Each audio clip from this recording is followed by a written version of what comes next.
E agora, para algumas palavras, eu chamo aqui à frente, ela que é gerente de comunicação da Fundação Maria Cecília Souto Vidigal, Roberta Rivelino.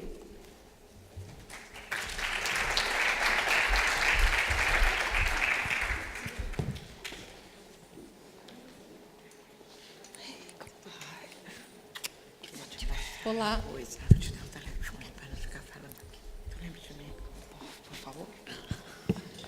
É rapidinho, 2 minutinhos. Queria contar só para vocês. O Dario, no começo da manhã, falou que nós tínhamos 55, na verdade são 54 simpósios satélites acontecendo. E isso, eu queria contar um pouco essa história, é bem rápida.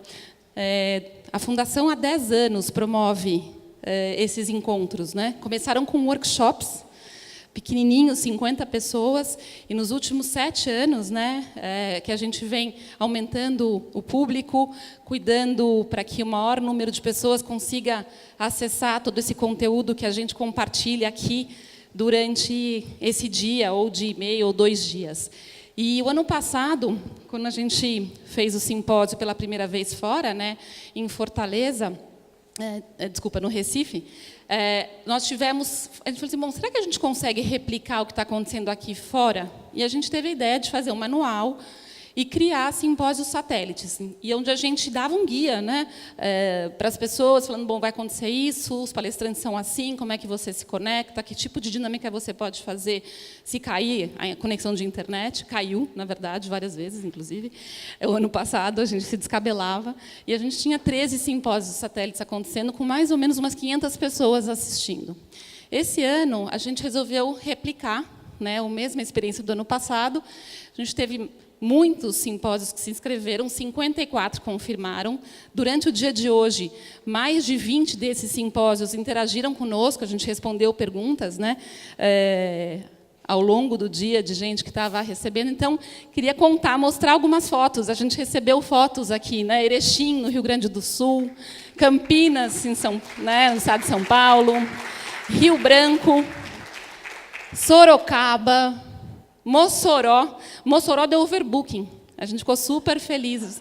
A gente recebeu uma mensagem, acho que o Edu que recebeu uma mensagem, foi um juiz que organizou, e ele falou, foi tanta gente que a gente teve que mudar para uma sala maior. Oi? Foi Ministério Público, né? Desculpa. USP, Ana Chiesa aqui, né? Super parceira da Fundação. União de Palmares, Alagoas, Itapeva, né? Crateus, desculpa, gente, Crateús, obrigado, desculpa, pessoal de Crateús, Rio Branco de novo, aqui na Secretaria de Educação, em Fortaleza, fez um simpósio, a gente ficou super feliz. Esse ano, pela primeira vez, o NCPI resolveu focar mais em liderança. Então, muitos profissionais que costumavam vir aos simpósios não conseguiram estar conosco, mas aí a gente, né, promoveu e incentivou os que fizessem os simpósios, né? Então, tem profissionais de várias áreas, aí, universidades. O IFAM, em Acaraú, a turma da Luzia está lá em Acaraú, num projeto deles fazendo. Então, assim, são alguns dos simpósios satélites que estão acontecendo, né, ao mesmo tempo. Então, quem eu não recebi a foto, eu não falei, sinta-se tão bem prestigiados. Eu queria agradecer em nome do NCPI, da Fundação Maria Cecília Souto Vidigal, de todos os parceiros. Assim, foi possível, graças à infraestrutura desse centro de convenções, não caiu a internet nenhuma vez, então vocês estão super de parabéns, né? Carol, Nélia, em nome, né, da cidade de Fortaleza e de tudo que a gente teve de infraestrutura aqui, a internet foi perfeita, a gente conseguiu ficar no ar o tempo inteiro. E a gente, hoje, com esses 54 simpósios satélites, a gente conseguiu ter mais de 2.240 pessoas assistindo só através dos simpósios satélites. Então, hoje foram mais de 300 pessoas ao vivo aqui conosco, né, mais essas 200 e poucas pessoas assistindo através do simpósio satélite. Depois o Edu vai contar os números dos países que estiveram acompanhando a gente, são mais de 9 países, e também do número das pessoas que assistiram nas suas casas através do canal do YouTube. Então, em nome de todos nós, né? Fico muito feliz. Essa nossa missão de gerar e disseminar conhecimento, eu acho que esses são alguns dos resultados. Então, muito obrigada.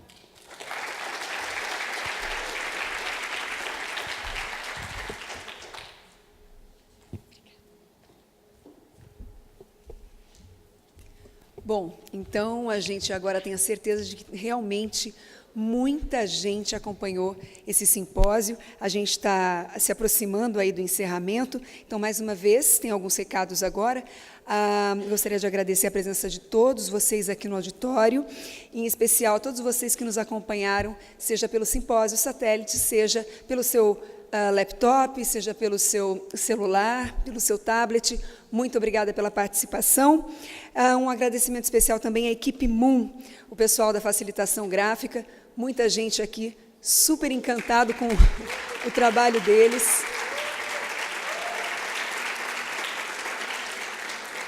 Mila, Lucas, muito obrigada mais uma vez. Eles que sintetizam, né, artisticamente e de uma forma encantadora e brilhante todo o conteúdo que é discutido aqui nesse palco. Bom, nós lembramos que os conteúdos dos painéis apresentados estarão na íntegra, em breve, no canal do YouTube da Fundação. E não se esqueçam de, ao final, no balcão de credenciamento, vocês podem retirar uma ecobag com publicações da Fundação, inclusive a pesquisa realizada pelo IBOP, em parceria com a Fundação, inclusive foi citada em um dos painéis aqui nesse simpósio. E agora, para algumas considerações importantes, eu chamo de volta aqui ao palco o diretor-presidente da Fundação, Eduardo Queiroz.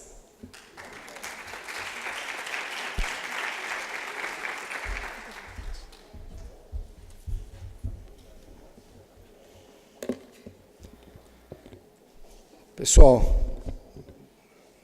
boa tarde. Eu vou tentar ser breve. Nós acabamos de receber aqui o prefeito, acabou de chegar, e eu queria fazer alguns agradecimentos e falar um pouquinho do nosso dia.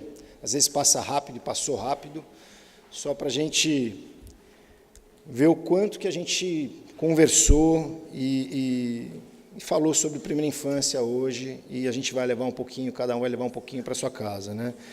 Primeiro, eu queria agradecer o Estado do Ceará, queria agradecer o governador Camilo Santana, apesar de ele não estar presente aqui, ele está super presente, que eu sei que ele sempre está presente aqui, e eu já tive aqui antes, e o governador é um grande apoiador e fazedor pela primeira infância. Queria agradecer também a vice-governadora, a Isolda. Ela também é uma pessoa que, além de ser uma pessoa importantíssima para a educação brasileira, a gente pode falar que ela é importantíssima para a primeira infância também, né? E ela também esteve conosco lá em Harvard, no curso de liderança para a primeira infância. Agradecer à primeira-dama do Estado, Onélia, que abraçou a causa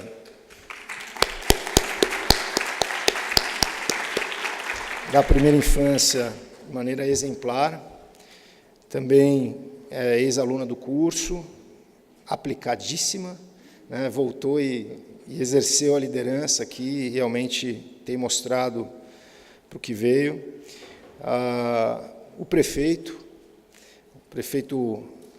Roberto Bezerra,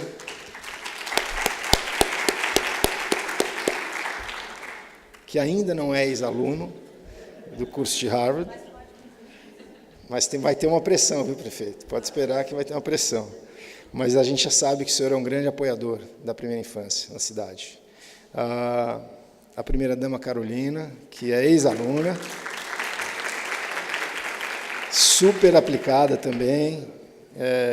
Acho que foi uma das primeiras turmas, né? Quando que você fez o curso? Segunda turma do curso de Harvard, e voltou e também arrebentou aqui em Fortaleza, fez programa de primeira infância aí que está tendo avaliação do BID, não é pouca coisa não, Carol, pode se sentir orgulhosa. Demais autoridades, prefeitos, secretárias, secretários, prefeitas, presentes aqui e aí também na internet. Todos vocês estão presentes aqui. A gente teve online, a Roberta falou,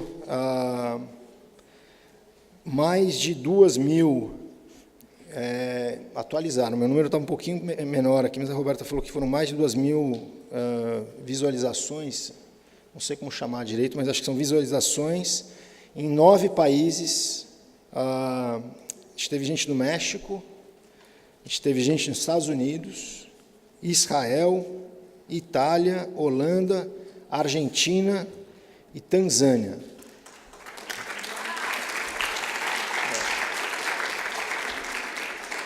Eu vou ser honesto e sincero. Na Tanzânia a gente sabe quem foi. Tem 2 pessoas da fundação, da equipe da fundação lá, foram fazer uma apresentação e, obviamente, elas estão assistindo, né? Então, Swahili. Parceiros, né? A turma, toda essa parceria do UniCPI, isso aqui, tudo que o simpósio, várias outras iniciativas pela primeira infância no Brasil, elas são viabilizadas pela parceria com o Hospital Sabará, com a Faculdade de Medicina da Universidade de São Paulo, com o INSPER, com o Dr. Class, que é o David Rockefeller Center for Latin American Studies, que é o escritório de Harvard aqui no Brasil, e com o Center on Developing Child, que é também da Universidade de Harvard, grandes parceiros nossos. Aqui, locais, o Dario já mencionou, mas eu acho que é fundamental e importante falar que a gente tem um parceiro de longa data também, e que muito a gente se orgulha, o IPRED, o Dr. Sullivan e a equipe, a Universidade Federal do Ceará, a Márcia, a professora Márcia, e a equipe também, e o IFAM, tem a nossa batalhadora, a Luzia, que também é grande parceira. O desafio de hoje, nosso, de todos nós, era contribuir para o debate sobre como potencializar uma gestão integrada e engajar todos os atores no desenvolvimento pleno das crianças brasileiras na primeira infância. E eu acho que, de alguma maneira, a gente conseguiu fazer isso, né? A gente teve abrindo o Dario, que é presidente do conselho da Fundação, e que também a família Souto Vidigal, ela não só está no conselho da Fundação, mas são cada vez mais apaixonados pela primeira infância e tem apoiado toda a equipe da Fundação a trabalhar fortemente pela primeira infância, né? A gente teve a Isolda, né, falando sobre o quanto essa causa é urgente e que impacta no nosso presente e no futuro. Então, tivemos Dario e Isolda falando coisas muito parecidas, e na sequência o Daniel Becker, né, pediatra, falou, mostrou para a gente algumas imagens que chocam, mas são a verdade, né, falando sobre a violência com as nossas crianças, sobre o quanto as telas hoje impactam, né? Nós, como adultos, a gente chega em casa cansado, e aí é fácil ficar no celular, na televisão, ou dar uma telinha para uma criança, e quanto isso tem de impacto, né? Tem coisa boa nas telas também, mas a gente tem que medir. Falando de publicidade, que existe uma regulamentação, mas que hoje ela não é cumprida no Brasil, para publicidade para criança pequena. Falando sobre obesidade, né, infantil, que é um problema. Eu acho que todo mundo está vendo isso acontecer, sobre comer bem. História das cesarianas, nas cesáreas, que tem essa epidemia que a gente finge também que não vê, né? A gente finge que não vê. Quem que em casa não teve um caso de cesárea, né? E sempre tem uma desculpa para fazer uma cesárea. E a gente sabe o que tem por trás disso. A desigualdade no Brasil e a medicalização da infância, que também é outra história que é triste e que a gente tem que ficar atento e lutar contra isso. Desafios da parentalidade, o Daniel falou também, né, falou de ética, equidade, eficiência e os impactos dos investimentos na primeira infância. O quanto é positivo se a gente fizer um trabalho de qualidade. E fechou a apresentação ressaltando a importância da criança na natureza. Foi interessante, porque realmente ele pediu para todo mundo fechar o olho. Comigo aconteceu, né? E eu imaginei meus filhos brincando num gramadão. Eu acho que a maioria das pessoas deve ter imaginado também as crianças brincando na natureza. A gente teve na sequência a Luciana, do PNUD, também grande parceiro da Fundação, falando, né, sobre a criança sem oportunidades, é uma questão de Estado e não só das famílias, né? E o Estado, não é o Estado intervindo nas famílias ou tutelando famílias, né? Acho que é o Estado ajudando as famílias. A gente tem, sim, uma obrigação, a gente tem uma desigualdade muito grande no país e a gente tem uma dívida aí que tem que ser paga e acho que as crianças, como diz o Heckman, é o melhor investimento para a gente se fazer. A Luciana também falou sobre entender a realidade dos usuários dos serviços públicos, então não colocar de cima para baixo, achar que uma boa ideia, ela é uma boa ideia, mas a gente precisa entender se ela é uma boa ideia realmente para quem está lá na ponta, para quem está recebendo o serviço, para quem está executando o serviço, né? E como é que a gente encontra as soluções para as nossas soluções efetivas para esse trabalho com as crianças e para ajudar no desenvolvimento das crianças. E destacou bastante a importância de parcerias como chave para aprimorar políticas públicas e ganhar escala. Ninguém faz nada sozinho, né? A gente tem aqui o Estado em parceria com o Banco Mundial, com várias outras organizações, a Prefeitura também, várias outras organizações, trabalhando em parceria com a universidade, aqui, né? Falei da UFC, do IPRED. Na sequência, a gente teve Ana Lima, né, também grande parceira da Fundação Maria Cecília, falando sobre a pesquisa na primeiríssima infância, a pesquisa que a gente fez em parceria com o IBOP, falando sobre creche, né, falando a realidade brasileira, né, muito se fala da história das creches, mas a gente tem poucos dados sobre o que é a realidade. Então, por isso que a gente resolveu fazer essa pesquisa e começar a trazer alguns números, né? Quem está sendo atendido, como está sendo atendido, em que período, né? Quais as reais demandas das nossas famílias. Aprender com os usuários, para a gente começar, mesmo nós, né, e principalmente nós, uma fundação que é dinheiro público, como é que a gente investe esse curso, como é que o Estado investe esse curso, né? Então, o que são fatos, né? Quais são as necessidades. E aí eu coloco uma pergunta, né? E será que as creches são mesmo a única solução? A gente sabe que elas são uma solução importante, uma creche de qualidade é uma solução importante, mas a gente tem que realmente parar e começar a pensar, porque a gente fica prometendo, prefeito, principalmente os prefeitos, né? Não sei como é que é a situação, sinceramente não sei como é a situação aqui em Fortaleza, mas em São Paulo a gente tem 100 mil crianças em fila de creche há muito tempo, e todo prefeito promete que vai zerar, né? Agora, zerar precisa zerar com qualidade, mas nenhum conseguiu zerar. Então, quantas crianças já passaram por essa promessa, né? Então, será que essa é a única solução? A gente sabe que não. E vocês estão aqui mostrando para a gente que não é. A gente teve depois a Márcia falando um pouco sobre como construir uma solução baseada na perspectiva do usuário, né? A Márcia tem feito um trabalho sensacional aqui, com o IPRED, com a Universidade Federal do Ceará, falando um pouco sobre a metodologia como estudo etnográfico, como ela foi desafiada a fazer esse estudo e como isso ajudou um teste de viabilidade, o trabalho de cocriação, né, de construir junto, e aí buscando ampliar a efetividade das políticas e programas, né. Depois a gente teve também a Cláudia Costin, do CEIP, que também é uma grande parceira de longa data, era parceira como diretora lá do Banco Mundial, e hoje é parceira no CEIP, que ela chama de Do Tank, né, da GV, é um centro que faz. Então, a Cláudia falou um dado que ninguém fala, né, isso foi uma pesquisa que o Ricardo Paz de Barros trouxe recentemente, acho que não sei se você tirou esse dado da pesquisa do Ricardo, que a gente aumentou o atendimento à demanda das creches no Brasil. Agora, quem foi mais atendido são as famílias mais ricas. As mais pobres, a A curva é assim, ó, as ricas é assim.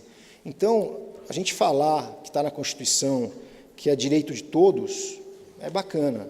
Agora, na realidade, quem está se beneficiando não necessariamente são as famílias que mais precisam. Então, a gente precisa pensar bem o quanto e se a gente vai priorizar e pagar essa dívida que a gente tem com essa desigualdade no Brasil. E a gente precisa falar disso, né, porque fica essa promessa de atender todo mundo, e aí os mais vulneráveis, as famílias que mais precisam, não estão sendo atendidas, né? Então, a gente precisa pensar nisso. Ela falou também na implementação da base, como garantia da qualidade da educação infantil. Acho que não é só para a educação infantil, mas aqui o foco era a educação infantil, e a educação infantil o nosso olhar aqui é para ela. Então, a gente vai ter que realmente focar e ver como é que essa base vai ser implementada, e a gente também tem uma parceria com a Lehman na base e vai tentar realmente ajudar a educação infantil a crescer com essa base. A importância do brincar com intencionalidade pedagógica, a gente não pode esquecer disso, e a importância da avaliação, né? Eu desafio qualquer pessoa a falar a qualidade da educação infantil brasileira. Ninguém consegue falar, a gente não tem dados no Brasil sobre a qualidade, a gente não tem dado de ambiente, a gente não tem dado de impacto, né, nas nossas crianças, se a gente está efetivamente ajudando as nossas crianças brasileiras que estão participando da educação infantil, né, se a gente está ajudando, ou simplesmente é um lugar que serve para a mãe, que é importante trabalhar, para o pai trabalhar, mas a creche tem que ser muito mais do que isso. Ela tem que ser um direito da criança se desenvolver, né? Depois a gente teve a Jennifer Guevara, falando do estudo, dessa parceria que também a gente fez com o CIPEC, da Argentina. Ontem eu estava falando com ela que... cadê a Jennifer? Ela está aqui? Não. Está ali. Então, estava falando um pouquinho... bom, a gente sabe que o CIPEC é um centro de ótima qualidade, tem o rugby também, que é ótimo, né? Eles têm coisas ótimas lá, fora o futebol. A gente estava conversando sobre isso, e eles fizeram uma pesquisa, né, em parceria com a Fundação, foram olhar o que estava sendo feita nas bases, ou foi feita nas bases nacionais comuns curriculares, na Nova Zelândia, no Canadá, mais especificamente em Ontário, Escócia e Chile.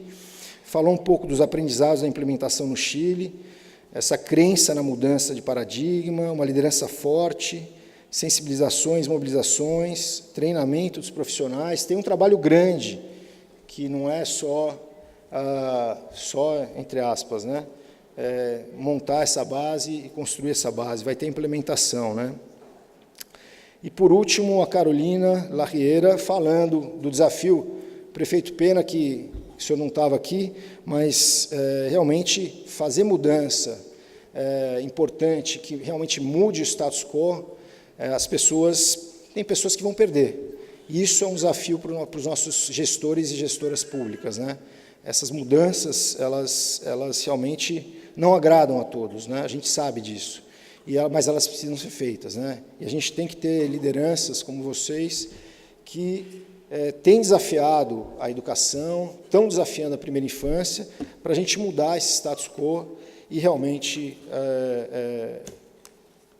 mudar a realidade das crianças de 0 a 6 anos no Brasil.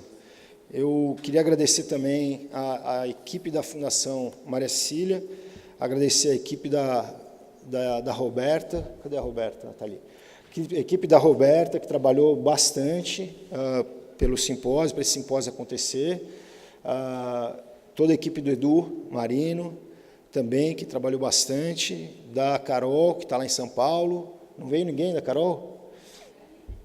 A Lia está aqui, é verdade, Lia.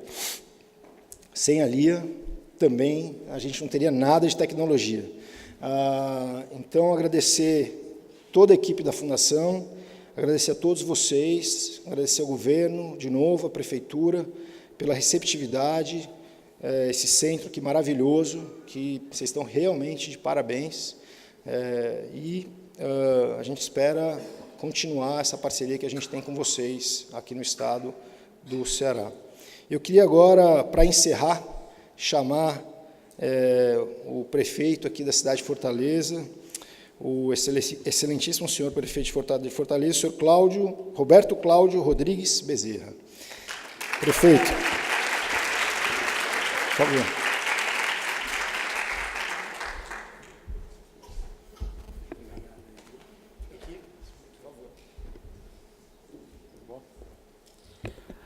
Boa tarde, já boa noite, né? São 18 horas a todos.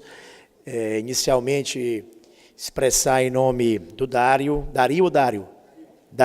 e do Eduardo, em nome de todos que fazem a Fundação Maria Cecília de Vidigal, a minha gratidão e a honra também manifesta de poder estar aqui hoje com vocês, compartilhando um momento que certamente é muito importante para quem formula e para quem toca as decisões de políticas públicas na ponta.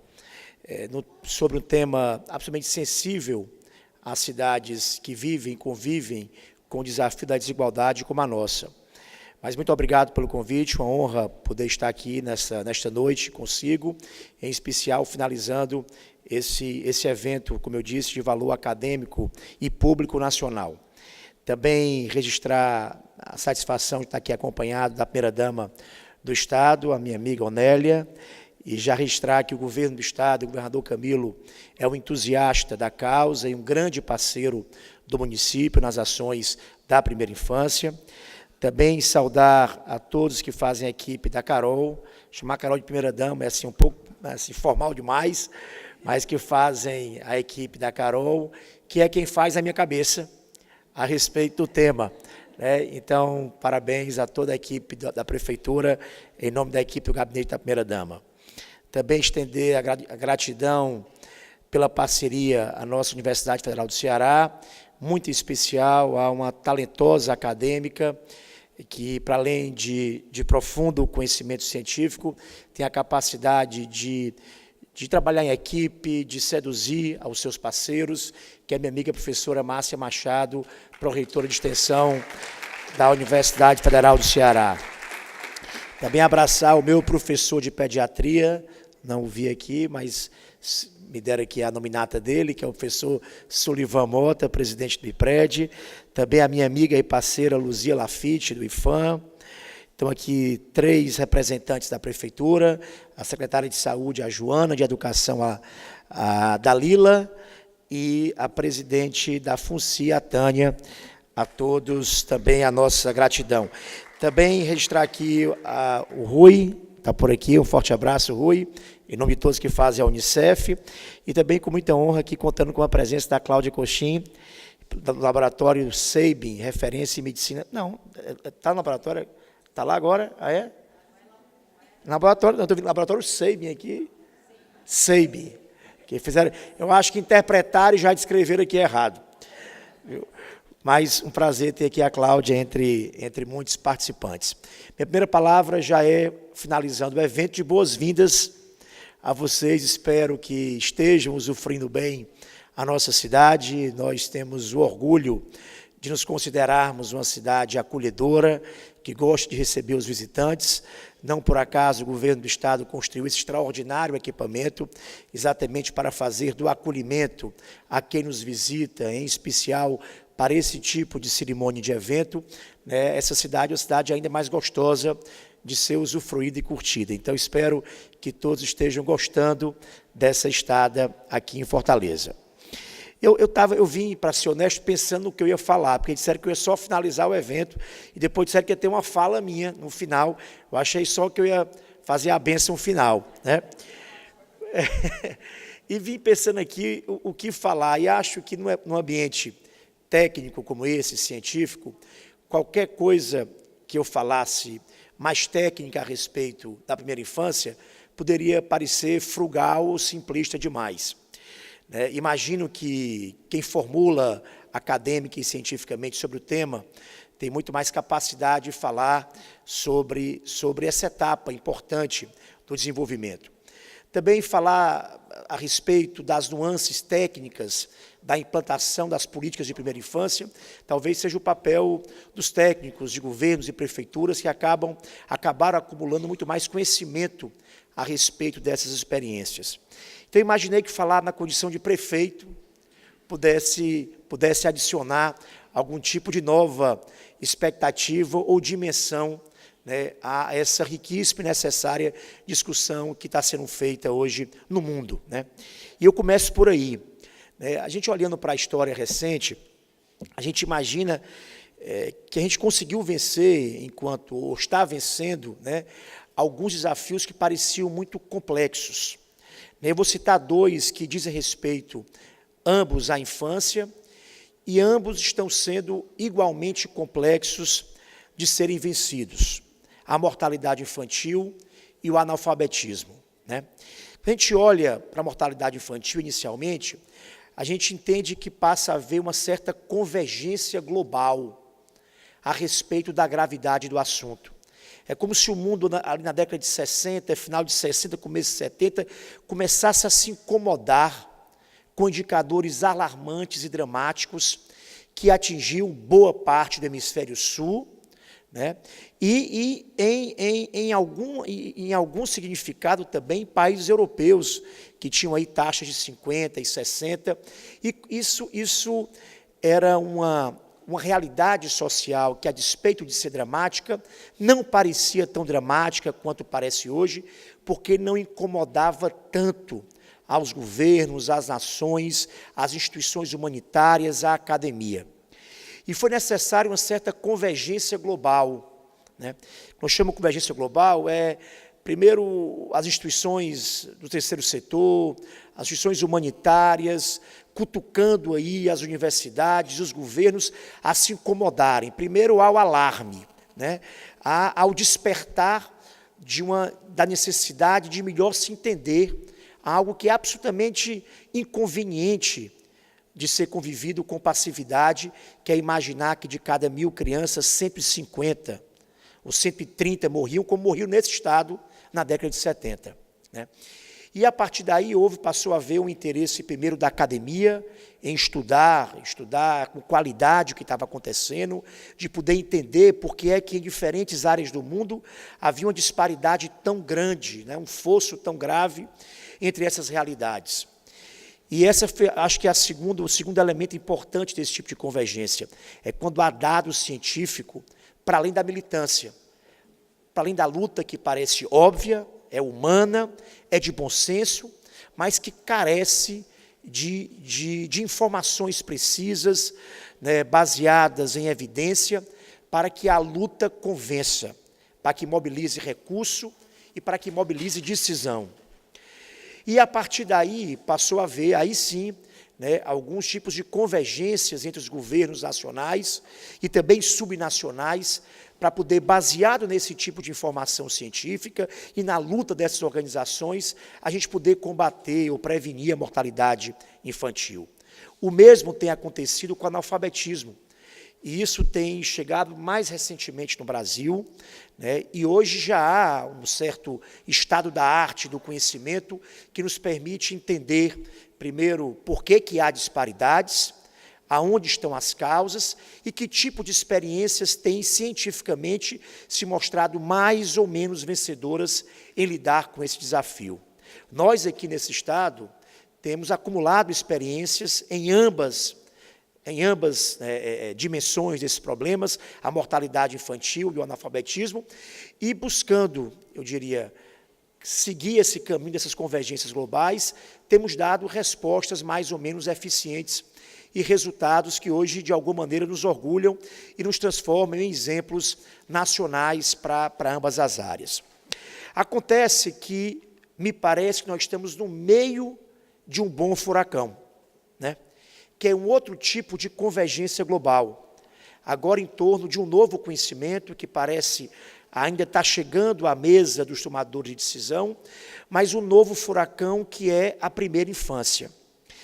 Já há alguns anos e décadas a luta de entidades, de organizações humanitárias do mundo, apontando esse caminho e batendo na tecla de que era necessário haver uma preocupação, uma centralidade, né, dos governos em torno do assunto. Acontece que esse conhecimento acadêmico está sendo produzido com mais, eu diria, mais recentemente do que foi, me parece, eu não sou um especialista, sou um leigo curioso no assunto, mas me parece que há uma certa juventude em relação à mortalidade infantil, analfabetismo, da produção de conhecimento acadêmico a respeito do tema, que está dando agora uma nova luz à primeira infância. O que parecia empirismo, o que parecia militância, deixou de ser apenas empirismo e militância para ser agora também ciência, e boa ciência, produzida em estudos quantitativos e qualitativos de larga escala, bem desenhados, e que tem nos dado também senhas de que a gente pode sair da armadilha de dizer apenas que é importante investir na criança de 0 a 6 anos. É agora importante investir em quê? Como? Né, de que maneira a gente fazer isso para dar resultados que sejam efetivamente modificadores da realidade dessas crianças. E eu diria que nós estamos agora em Fortaleza no meio desse furacão, né, contaminados positivamente por esse tipo de pressão global que se há hoje, de que, vencida parcialmente o desafio da mortalidade infantil em boa parte do globo, estando vencendo aqui no Brasil, em boa parte, o desafio do analfabetismo, há uma outra dimensão da atenção à criança, a atenção social à criança, que merece uma reflexão profunda e um compromisso claro dos governos nas suas 3 dimensões, que é a primeira infância. Entretanto, nós ainda estamos sem fórmula mágica, me parece.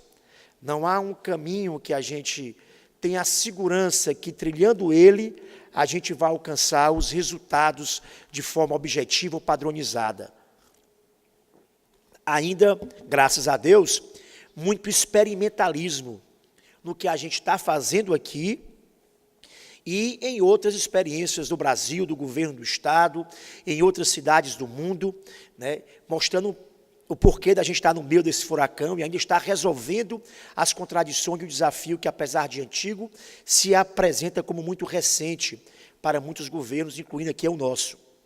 Tanto que, para minha surpresa, quando a equipe da Carol, junto com alguns órgãos da prefeitura, me apresentaram o desafio de a gente desenvolver o plano da primeira infância, que eu já imaginava que existia em Fortaleza, né, e eu fui tomado de surpresa em saber que, após vastamente discutido com as entidades e aprovado em lei, esse virou o primeiro plano de primeira infância das capitais brasileiras, mostrando o quão novel é o assunto, né, e o quanto de experimentalismo tem envolvido no assunto.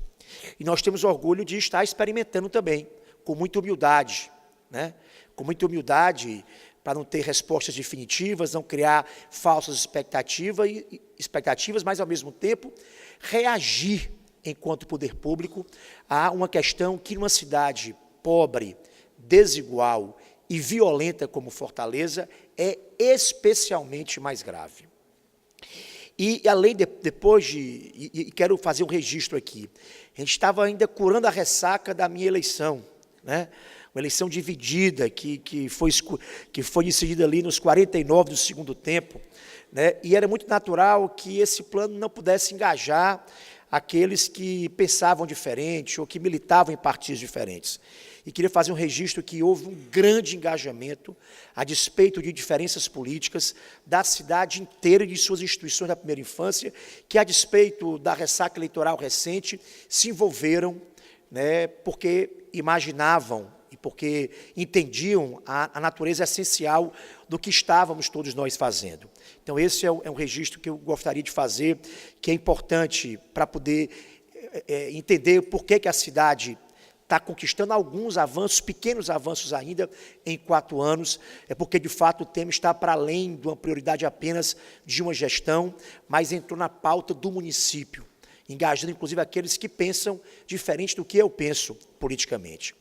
Uma segunda dimensão importante foi entender, e eu ouvi o Eduardo falar um pouco sobre creche e tal, eu acho assim, quando a gente chega quando a gente consegue alcançar um patamar de acesso ao direito adequado, a gente pode até criticar se aquele é ou não é o caminho adequado de assistir à primeira infância. Mas a nossa dívida aqui era tão grave de acesso ao ensino infantil que nós não podíamos dar o direito de fazer uma crítica ou um juízo de valor se a creche é ou não é o melhor caminho, né? Então, a gente resolveu fazer um investimento assim, muito pesado em acesso, para ser muito honesto também, né? Claro, se preocupando em estruturar, né, a Simone é a nossa líder nessa tarefa, estruturar um currículo, atividades baseados também na melhor experiência acadêmica de sucesso, mas mais do que qualquer coisa, fazer um investimento para garantir o acesso. A gente tinha em torno de 10 mil matrículas quando nós assumimos a gestão em 2013 e devemos iniciar o próximo ano em torno de 23 mil matrículas. Então, aumentamos em 130%, 140% o acesso à creche. Deveremos aí universalizar para a escola ao final desse ano de 2018. 18? Agora? Então, já antes, vamos universalizar para a escola. Tudo isso com a consciência, Eduardo, que foi registrado aqui, que o acesso apenas não é o suficiente, é preciso a gente entender o que a gente está fazendo lá dentro, avaliar resultado, avaliar a aprendizagem. Mas entendo que esse agora passa a ser um novo desafio, porque havia um primeiro, o mais simples, mais rudimentar, mais necessário para qualquer política inclusiva nessa cidade, que era dar acesso ao ensino infantil. Isso tem sido buscado com muita força, com muita veemência. E a gente passou também a introduzir agora algumas experiências da pré-escola em tempo integral, né? São coisas ainda experimentais que a gente está fazendo em algumas áreas, não é o padrão, a gente está com 0 a 3 em tempo integral, mas começamos a implantar também a pré-escola de forma piloto experimental em tempo integral. E, a partir do Gabinete da Primeira-Dama, em parceria com outros órgãos, com o grande apoio do próprio ministro Osmar Terra, à época parlamentar, líder de bancada, nós concebemos aqui um modelo próprio, experimental, repetindo sempre essa palavra, de política de atenção integral e de estímulo ao desenvolvimento e aos laços afetivos da família com a criança de 0 a 3 anos em áreas vulneráveis, que é o Cresça com Seu Filho, que, imagino eu, já tenha sido objeto aqui de discussão no dia de hoje, né, no simpósio de hoje.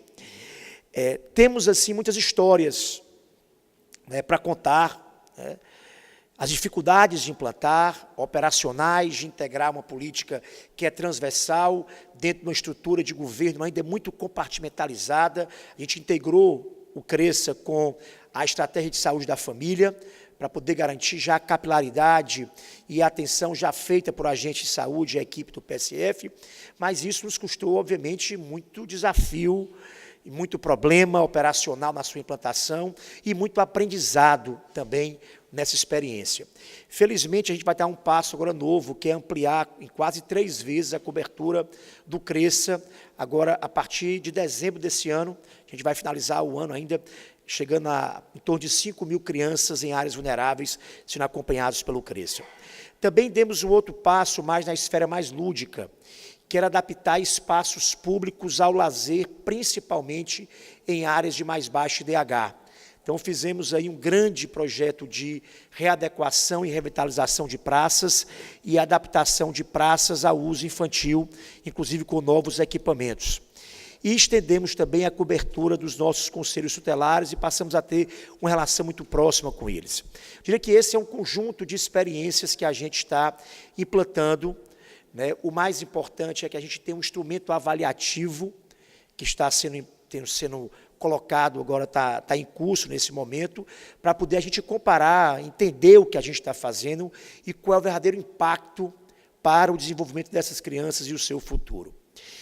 Eu vi uma formação acadêmica quantitativa. Eu sou sanitarista, fiz um doutorado em saúde pública, em epidemiologia, e assim, obviamente, sou viciado em modelo econométrico, né? Minha tese é um modelo econométrico, acredito muito em estatística, em dado, né? E talvez por esse meu tipo de viés, né, eu sou muito sensível hoje às histórias, que não estão nos números, né?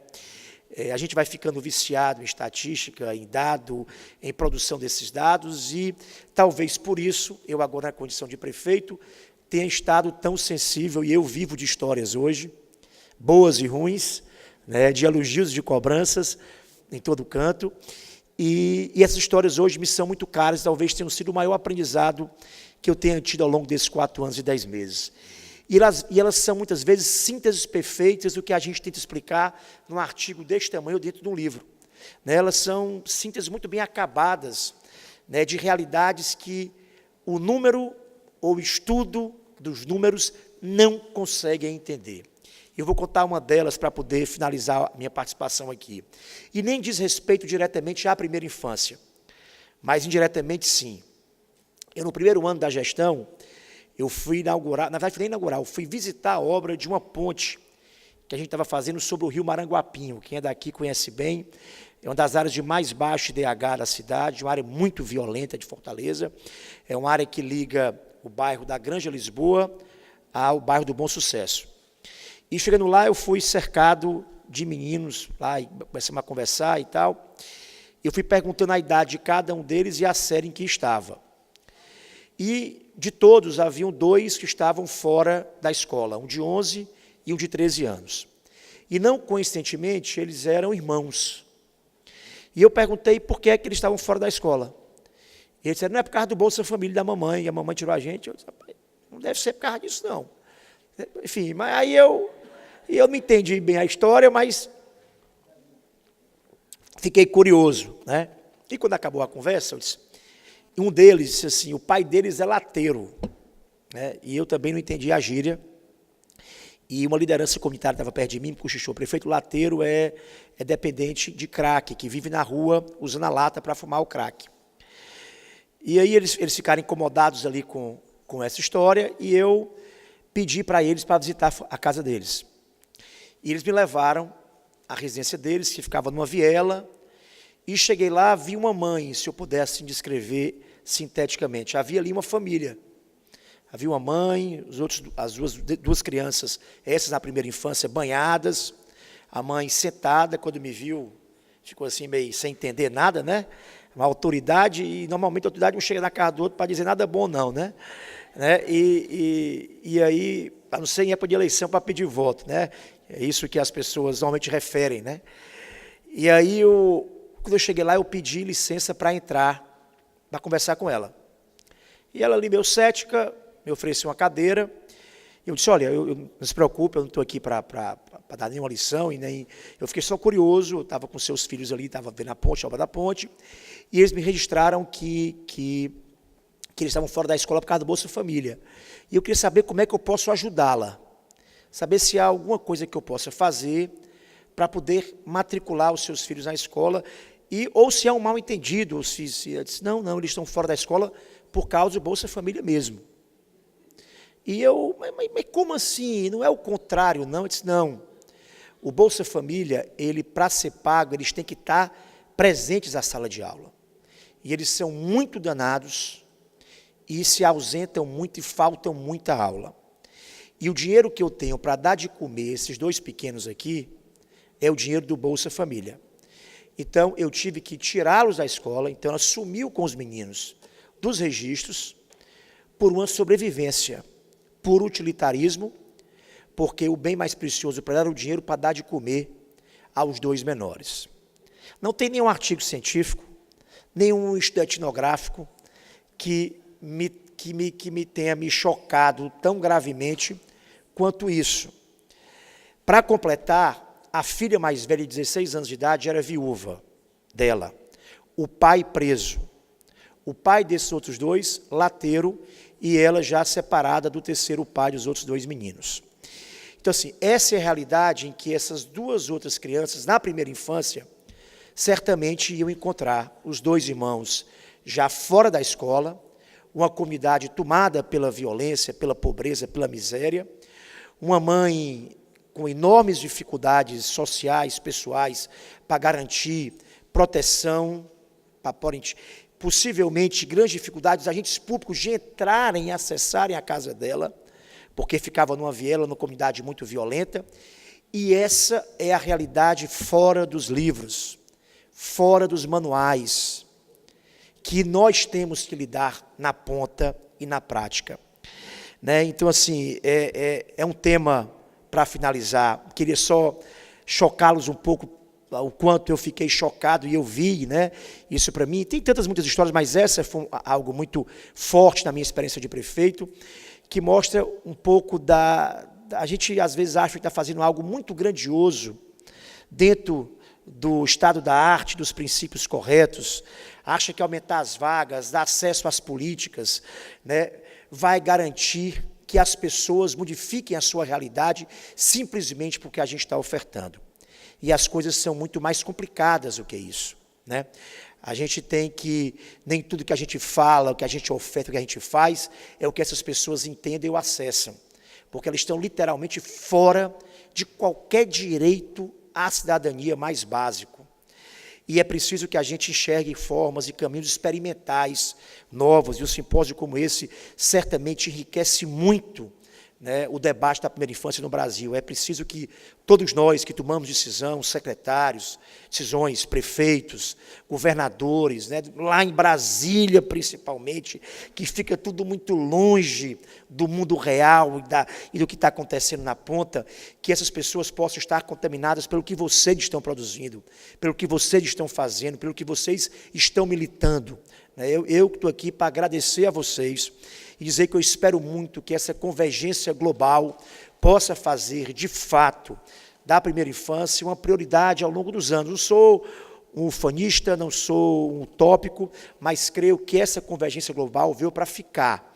Quanto mais conhecimento científico, quanto mais experimentalismo na implantação de políticas públicas e quanto mais militância de quem conhece, de quem faz, melhor para que os governos e os governantes, de fato, possam produzir pautas de primeira infância vencedoras e socialmente responsivas às necessidades reais e concretas do nosso mundo desigual, violento, que é o mundo das grandes cidades brasileiras, e não é diferente aqui na nossa. Estou aqui para dizer muito obrigado, contem com a nossa cidade, a gente quer ser uma líder, uma campeã, como se diz, nesse assunto, e precisamos muito da parceria com quem sabe, com quem conhece e quem faz, que são vocês. Muito boa noite.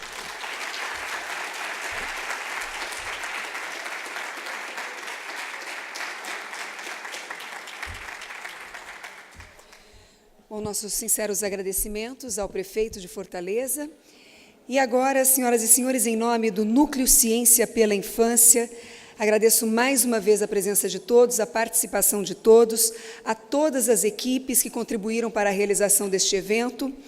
E encerra-se aqui essa que é a 7ª edição do Simpósio Internacional de Desenvolvimento da Primeira Infância. A todos uma excelente noite e até um próximo evento. Obrigada.